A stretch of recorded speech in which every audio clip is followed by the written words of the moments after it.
So the Sacramento Kings have really turned their season around. They started out 13 and 19. They've won 7 of their past 8 games. They had a bad loss tonight against the Bucks, and it's going to happen. They went to Milwaukee. They started off the first quarter down 47-26. They got it down to about 12 points when I was watching, and they just couldn't break through. There were moments they had it down to 15 and, they just couldn't get stops. So my thing going forward is, what do I expect from the Kings? Well, when we first came into the season, when they added DeMar DeRozan, we saw Keon Ellis play really well down the stretch and also played well against the Warriors. I know they didn't make the playoffs. They lost to the Pelicans to get the 8th seed. But I thought coming into the regular season, they would bounce back in a big way. In fact, I had the Kings as a top 6 team in the Western Conference. I would even argue they could have been top 4, top 5. And the reason why I believe them so much because Fox, he can close in the clutch.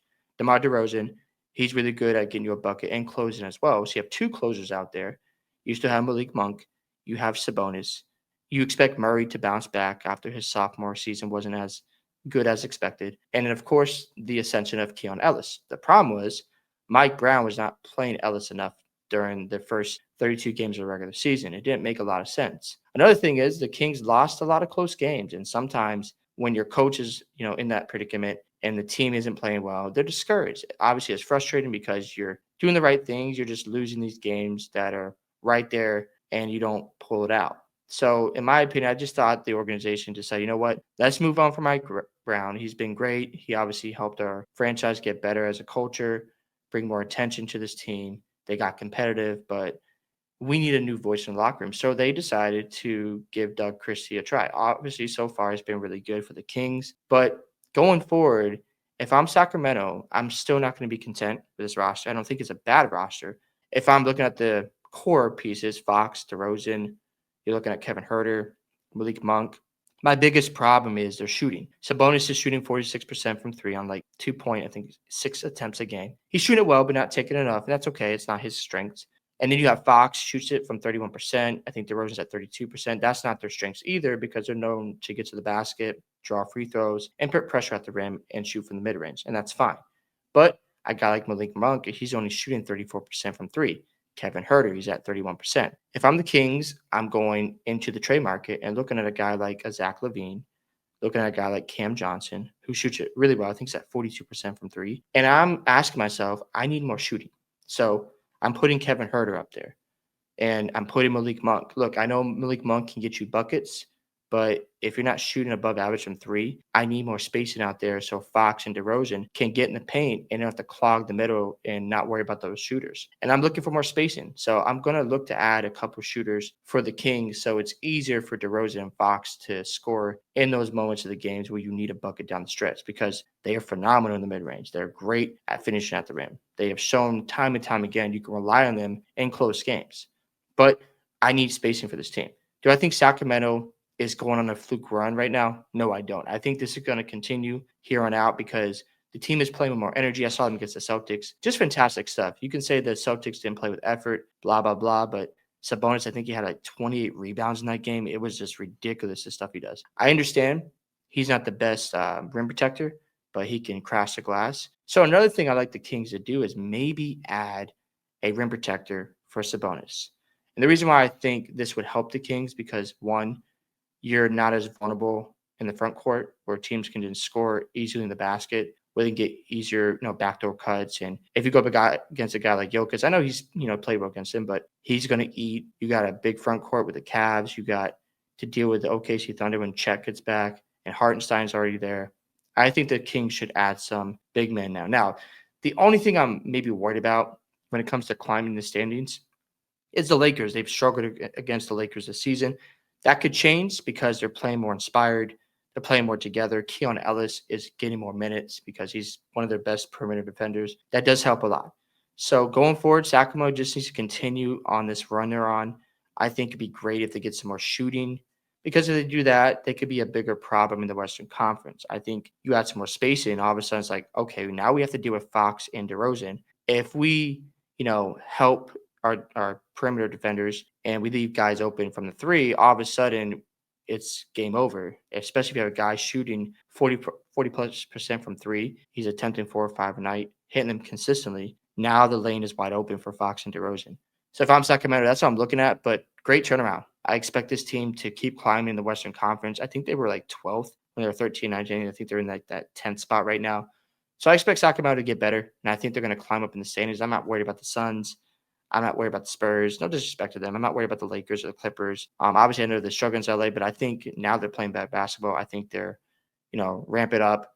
They're past these teams, and they just got to deal with the Mavericks, the Nuggets, the Grizzlies, and the Rockets. Now, those teams are tough. Don't get me wrong, but I know they would love to prove to people that this is a team on the rise. And obviously, they had a taste of the playoffs 2 years ago.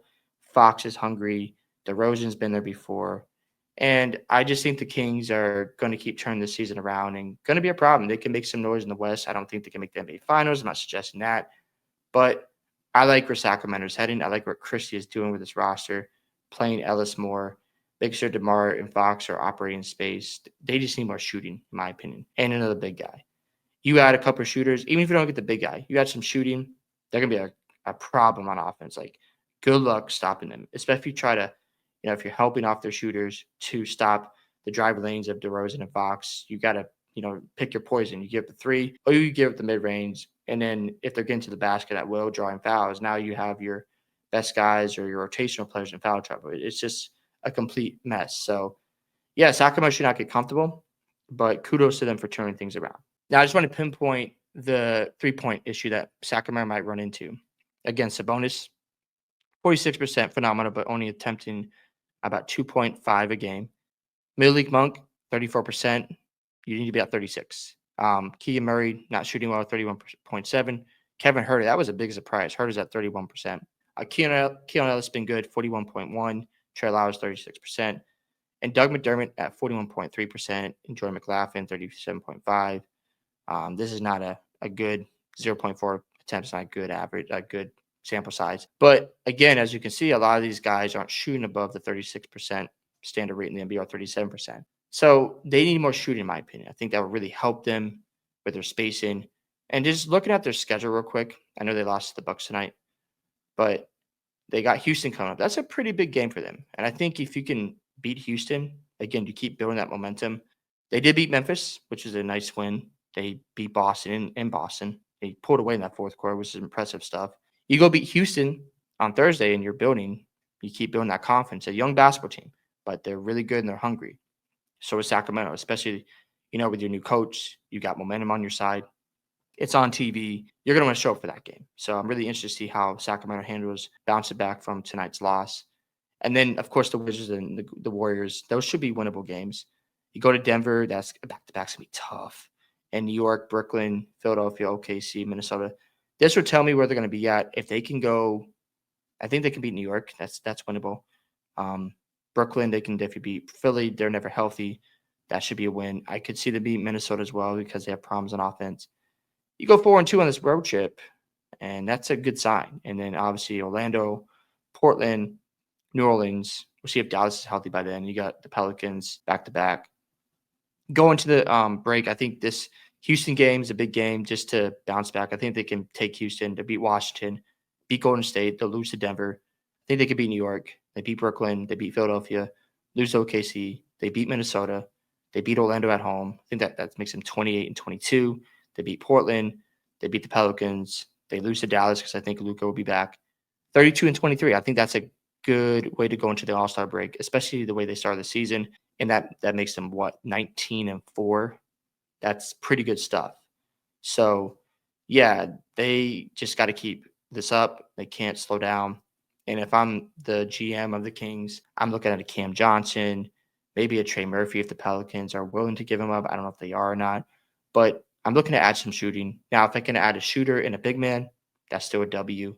And if that big guy can shoot the ball, even better. But yeah, that's what I think Sacramento needs to focus on. They're playing great basketball. They've turned their season around. I do expect them to, move up in the standings in the Western Conference and just make some noise. I don't know if they can get past the first round. It just depends on the matchup and health and how they're playing and how the teams are playing basketball. But Kings have really showed us that they're resilient. They're going to, not go away lightly. They're not going to just give up and tap out. They're going to just fight. And, what I saw tonight, I know they struggle against the Bucks at times, but I like where they're heading. I think, Christie's got them on the right path. So, yeah, Hope you guys enjoyed this video today. Love to hear your thoughts on how the Kings have turned things around, winning 7 of the past 8 games. What should they work on to improve this roster? Are you expecting them to continue on this run? Don't forget to like and subscribe to the channel, and I will catch you in the next one.